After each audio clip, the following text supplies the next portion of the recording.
Hey everybody, welcome back. Well, today I have good news, great news, and I have some not so good news actually. But let's start with the good news. The good news is that I got 300 miles on my motorcycle today with my friends and family. Really, it's my hog group, and Brian, one of my bosses, he's actually the chapter president. He led us out to Lake Pepin, Wisconsin. It was an awesome ride. That's the good news. The great news is I got A, and a B. I got almost straight A's my first semester in college. So yay for me, awesome for my education, right? I can't wait to see my transcripts one day when they say AAAB for my first semester. Now I got some not so good news today that ended up being a little troublesome, and I got a text from an unknown number that was a local number while I was on my rides today, saying that one of my good friends, Chris Palman, my mentor, and the Dry Riders MC had passed away from a motorcycle accident. So I was taken aback from that for a few minutes, and then I decided to do some investigation,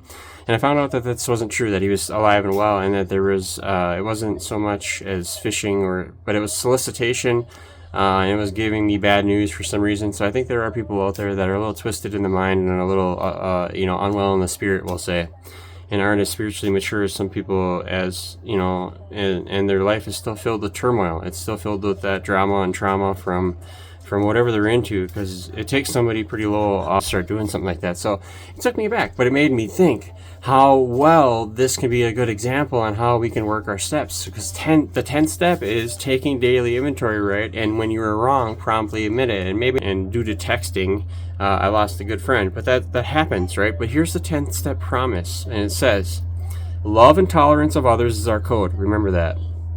And we have ceased fighting anything or anyone, even alcohol, for by this time sanity will have returned. We will seldom be interested in liquor. Now, if tempted, we will recoil from it like it's a hot flame. So let me give you the 10th step prayer, okay?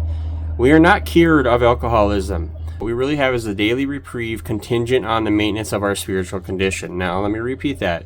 What we really have is a daily reprieve contingent, right? It matters upon the maintenance of our spiritual condition. So every day is a day when we must carry the vision of God's will into all our activities. That's when we're asking God for His will in our lives, right? Not ours.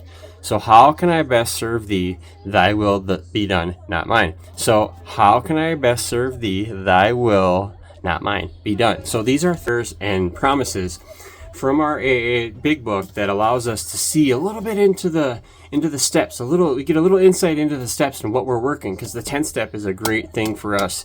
It's a great stepping stones into the last few steps. So I hope you guys are all safe and sober out there today on this Saturday. It's beautiful here in Minnesota. As you can see, I got a lot of sun. I'm whipped. So I'm ready to relax with my family and have a good night. But I want you guys all to know that I'm thinking about you, and I'm praying for each and every one of you guys. And if you need anything, please reach out. See you guys later.